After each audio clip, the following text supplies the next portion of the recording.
Welcome to the Second Thought for the Day podcast.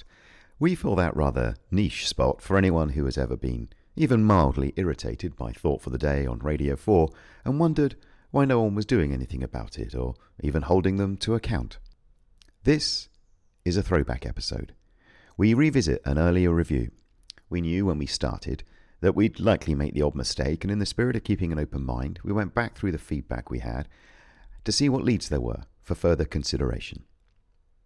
We found one. The first one. The first Thought for the Day that we reviewed was presented by Angela Tilby. Tilby is a retired Anglican priest in Oxford. There was much wrong with her contribution that day, the 10th of April. There was, though, a niggling doubt at second thought, shared by one or two of those who'd been kind enough to provide feedback, that we'd perhaps been a touch harsh in our criticism of Angela's account of how theology of marriage was brought out of the Dark Ages by an English archbishop. Now let's be clear, it wasn't. This archbishop made several important changes, but the vows and the theology behind them were for the most part unchanged. At least they were in all the ways that are relevant to what Tilby said.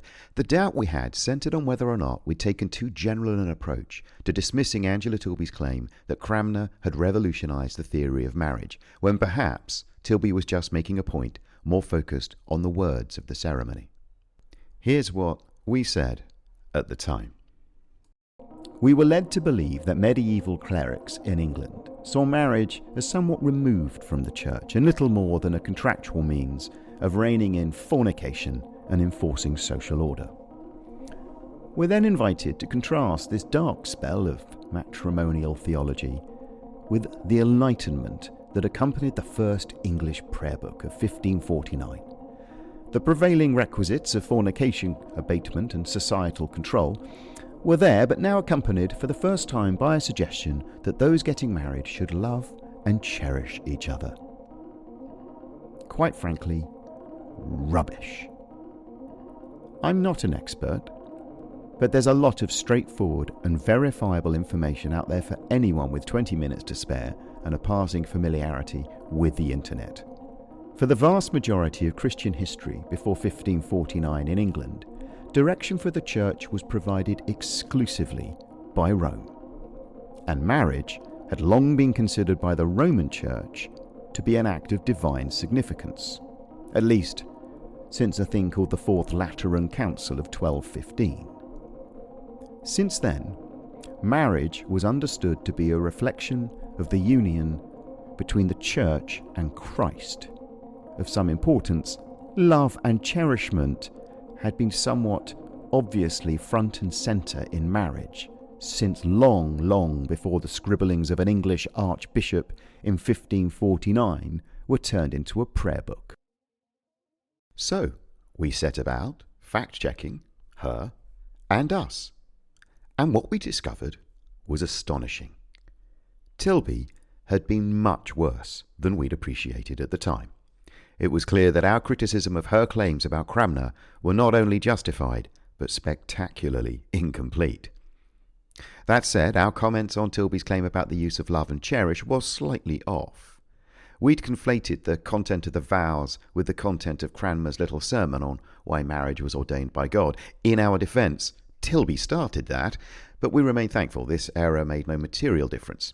Everything else we criticised was bang on. On to those that we missed. These were all in a relatively short section on how Tilby described the changes to the marriage ceremony in England in the 1500s. In the theology of the Middle Ages, marriage was a kind of contract, a way of ordering society and holding lust in check. It was. It still is. As far as the church is concerned, nothing here has changed.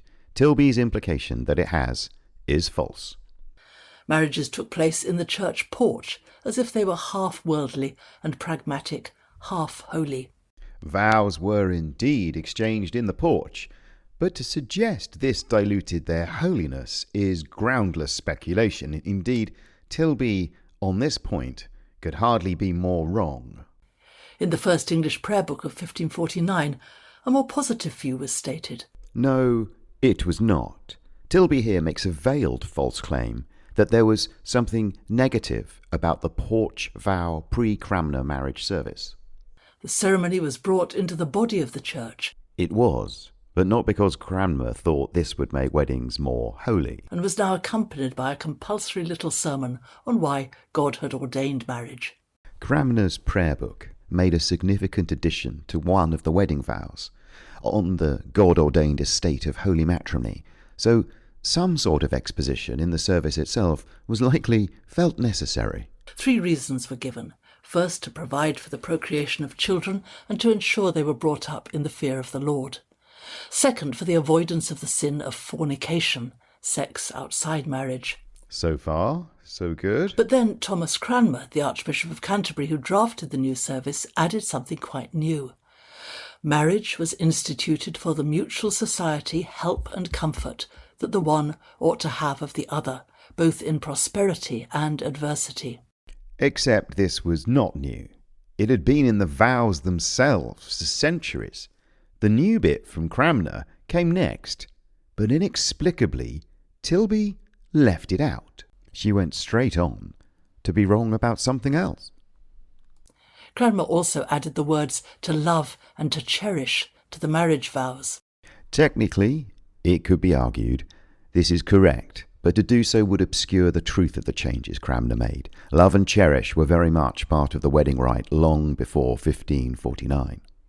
The historian Dermot MacCulloch suggests that we owe these additions to Cranmer's own happy experience of marriage. No. While the experience of Cranmer's 2 marriages almost certainly informed his approach to the revision of this service, the statement from Tilby is misleading. Apparently, deliberately so. It is true to say that it's possible to infer a suggestion from MacCulloch on what Cranmer drew from his own experience of marriage. It is not true to say that MacCulloch made this suggestion. We never imagined that we'd have to read a biography of a dead bishop to fact-check a retired priest. Life is full of surprises. It is, though, an excellent book. The Canon Tilby can barely type without unjustifiable speculation and blatant falsehoods filling the pages. In fewer than 200 words, Tilby manages to stuff a cavalcade of errors that we didn't spot the first time around. Let's take each in turn. Tilby's presentation of a 1549 Enlightenment in matrimonial theology is a simple straw man fallacy. The contrast that she describes between the Middle Ages and what came later does not exist, at least not as Tilby presents it. Attacking one side or other of an invented comparison is cowardly and dishonest. We should, though, pause for a second on straw man. From experience, it's one of the least well understood of the common logical fallacies. Oddly, humans, at least several large subsets of humans, appear to have a natural ability to use a straw man fallacy to their advantage, despite no knowledge of what it is. Rather than tackle the subject of a discussion, someone using a straw man will project an invented alternative discussion on the other person as though they'd said it, and then attack the projection instead. They stand up, and then they knock down the straw man, leaving the relevant subject well alone. For example, someone says, "Blue is cool," and the person they're talking to says, "Why do you hate red?"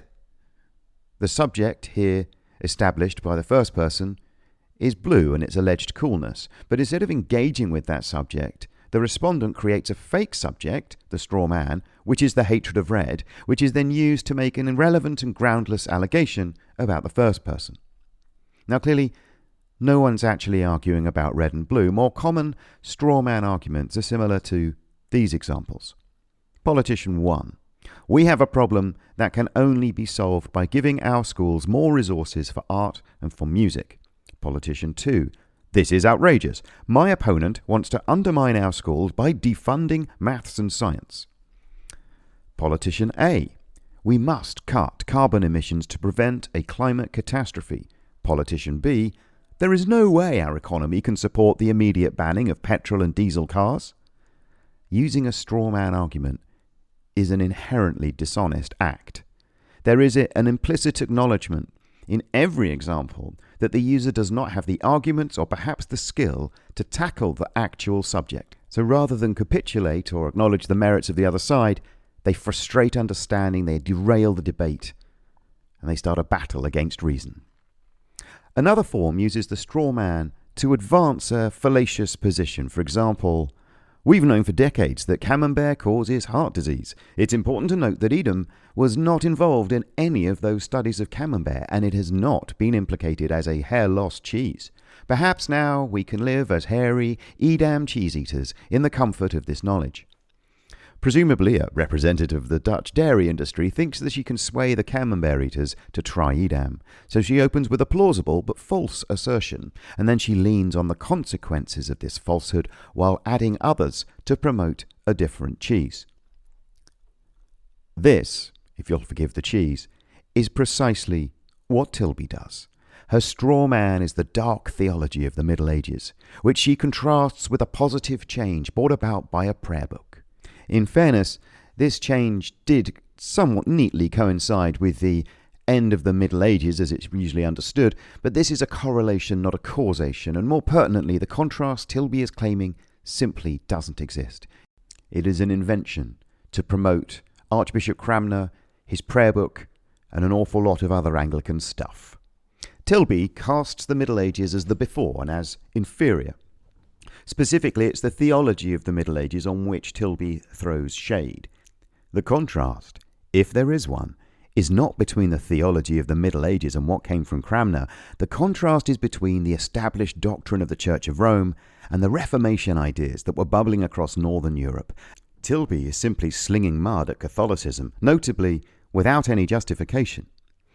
Now, in England, these Reformation ideas were given a significant constitutional lift when the Pope told Henry VIII that his marriage to Catherine of Aragon would not be annulled. Now, Henry was in need of an heir, and for that he was in need of a wife, a new wife, and hence a new church, one that would not be subject to the whims of a pope. Cranmer, the reformer, was hired as archbishop, and this new archbishop clearly saw his chance and took it. Back to Angela. She suggested that pre-Reformation marriage was inferior, merely a contract to order society and to keep lust in check. Apparently, marriages were also then insufficiently godly. Now, this godliness deficit is something that Angela quite incorrectly inferred from pre-Reformation vows being exchanged at the church door before the ceremony moved inside. This happened for two reasons, one practical and one symbolic. The practical reason was so that the exchanging of the vows was public. Those outside and inside the church would hear the vows, and all would have an opportunity before the making of those vows to raise an impediment, and thus making themselves enormously popular with the bride and the groom and whomever was paying for the reception. It had nothing to do with Angela Tilby's muddled musings on the half-holiness of medieval marriages and inappropriate use of the word pragmatic. On to the symbolic. Now, somewhat obviously, the church doors symbolized the threshold between the secular and the sacred.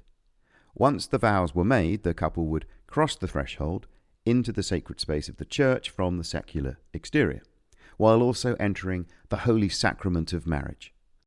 Thresholds appear elsewhere in marriage traditions. These, though, hinge on folklore that thresholds were inhabited by evil spirits. Weirder still, that the soles of the feet of women were somehow vulnerable to these spirits. Hence, the groom would carry the bride over the threshold of the matrimonial home to prevent the bride from becoming possessed through her feet. Men's feet presumably featured some natural spirit repellent, and as far-fetched as it all sounds, I'm sure there are many brides who will testify to the repellent nature of their husband's feet. In the first English prayer book of 1549, a more positive view was stated. Ceremony was brought into the body of the church and was now accompanied by a compulsory little sermon on why God had ordained marriage. Angela's claim that this new prayer book gave a more positive view is hogwash, and as we've seen, her attempt to justify this claim by the change in location for the vows only compounds that falsehood. Several of Angela's errors appear rooted in an approach to research that never ventured beyond Wikipedia. So first, some background. The revision to marriage on which Tilby was commenting was called the Solemnization of Matrimony, part of this 1549 prayer book. The service described in the new prayer book, though, was in substantial part simply a translation of its predecessor from Latin to English. Now, that predecessor was the order for the consecration of marriage in a thing called the Sarum Rite, which was the prevailing church manual of the time. Sarum denoted Salisbury, which was the diocese in which the most widely adopted manual was developed. The Sarum Rite was in Latin, but it instructed the priest to conduct the marriage in his mother tongue. The Sarum Rite was very similar to the rite on which it was based of the Church of Rome. Now, Cranmer was an enthusiastic Protestant reformer. This enthusiasm infused an extensive operation to Anglicize the church in England under his direction as Archbishop. Reformers put emphasis on accessibility and understanding. English was favoured over Latin. Congregational participation was encouraged, with much less prominence for ritual, for the centrality of the priest and the altar. It was the end of the road in this English church for Roman concepts such as purgatory, penance, and the veneration of the saints. Another major casualty was a concept represented by the truly wonderful word transubstantiation. This was the Roman Church belief that the ceremonial bread and wine of communion was the actual flesh and blood of Jesus, meaning that Christ's body and blood were, for believers, physically present and eaten during the ceremony.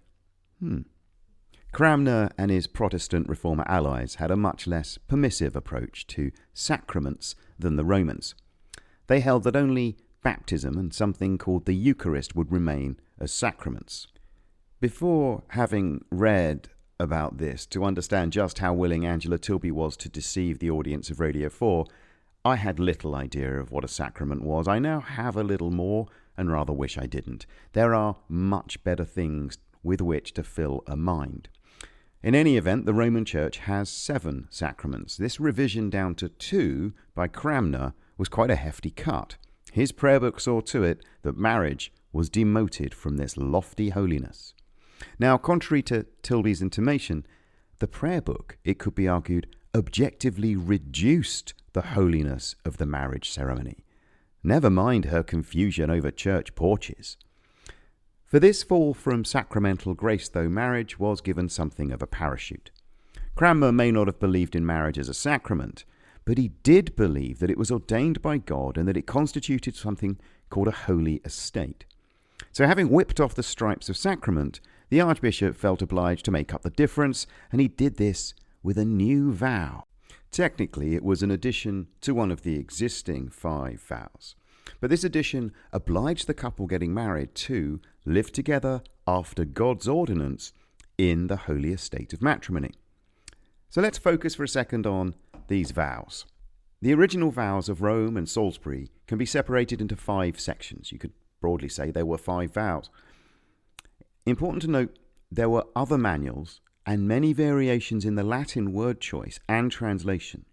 Broadly, though, there was consensus, and the 5 sections of the Latin vows were in order: number 1, consent; number 2, cherishment; number 3, constancy; number 4, commitment; and number 5, ceaselessness. Now, on our website, secondthoughtfortheday.com, the Latin is reproduced next to each of the vows that we're just going to run through. So first, consent. Do you wish to have this man stroke woman as your groom stroke bride? Next came cherishment. The cherishment vow features a notorious difference between that for the bride and that for the groom. Instead of vowing to love, honour, hold and protect, the bride was saddled with having to obey, serve, love, honour and protect. It's also worth noting the love in this cherishment section of the vows. The Latin word used here was diligere, which I've almost certainly not pronounced correctly. But it means much more than having affection, and it's not Christian love, it's not erotic love.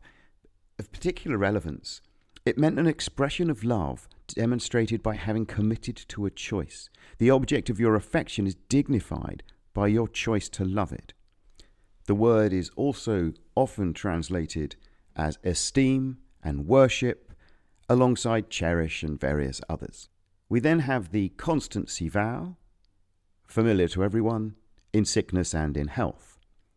The commitment section had 2 parts, and this is important because this is one of the sections that Tilby claims was brand new in that little sermon she mentioned. And it's the bit that demands that the bride and the groom each be to each other as they ought to be. And then the second was the familiar forsaking of all others. In fairness, Cranmer did expand a little with a couple of explanations of what being to the other what you ought to be involved. The way he put it was for mutual society, help and comfort. I guess that might be necessary if the bride and groom weren't aware of how they ought to behave towards one another in a marriage. And then finally we have ceaselessness, and stay with him or her for as long as you both shall live. Now, the prayer book added to these vows.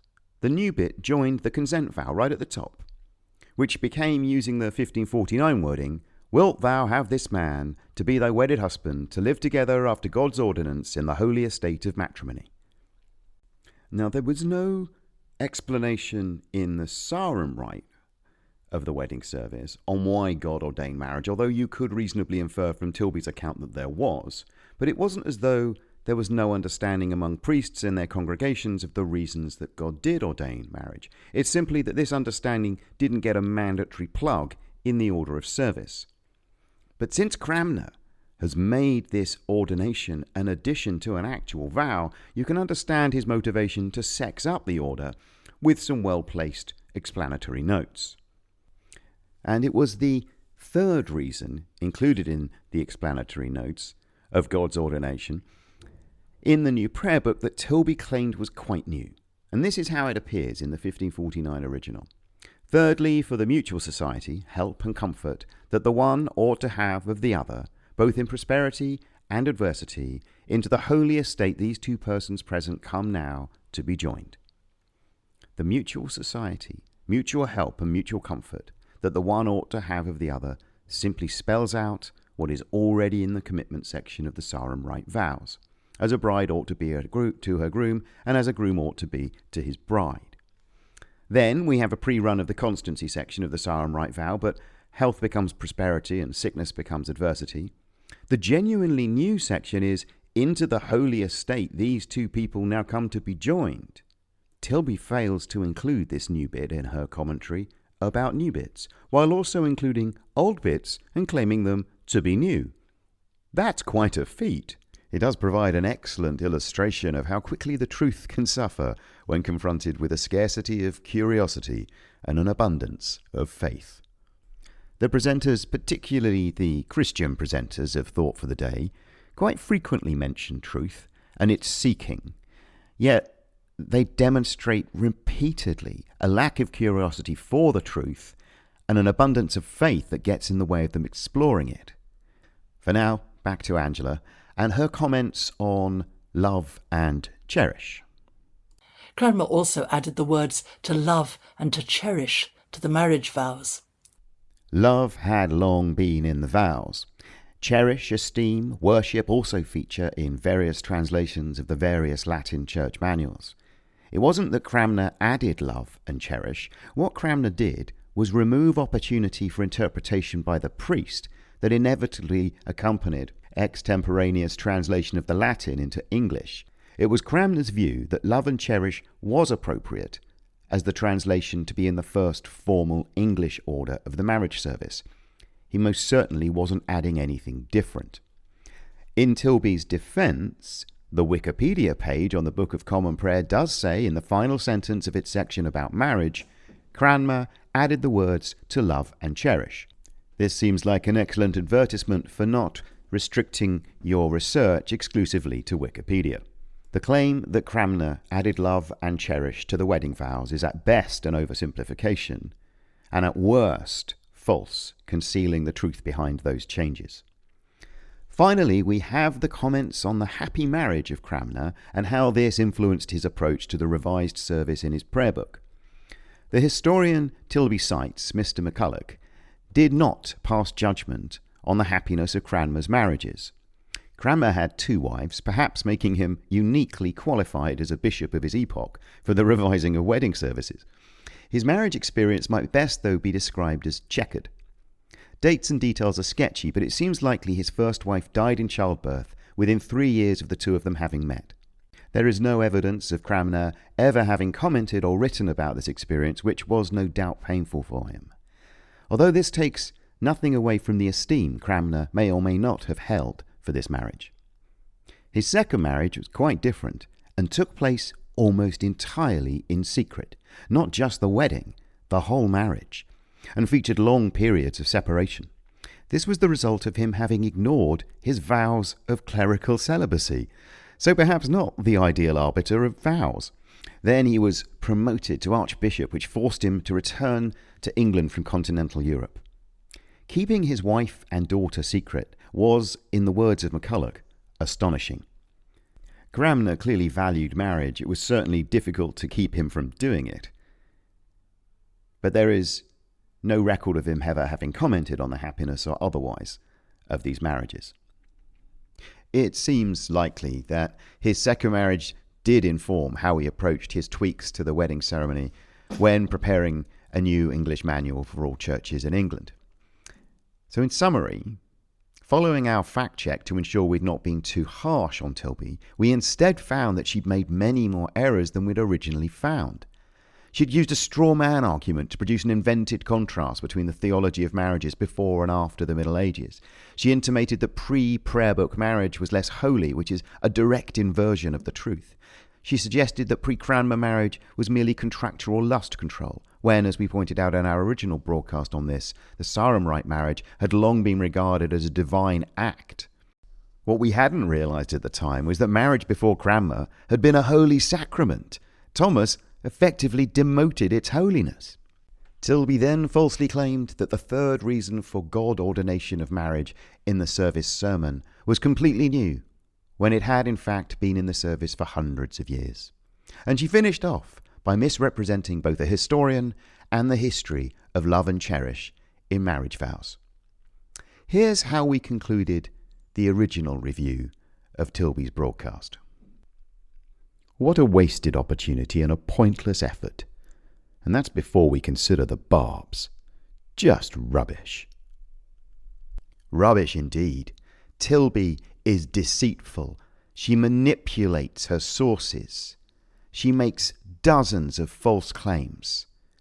This truly is an appalling broadcast, and the more we look at it, the worse it becomes. Thank you for listening. If you'd like to learn more about what we do and why, or to read show notes, find transcripts, or listen to any of the other podcasts that we've not yet put out on the main feed, please visit secondthoughtfortheday.com.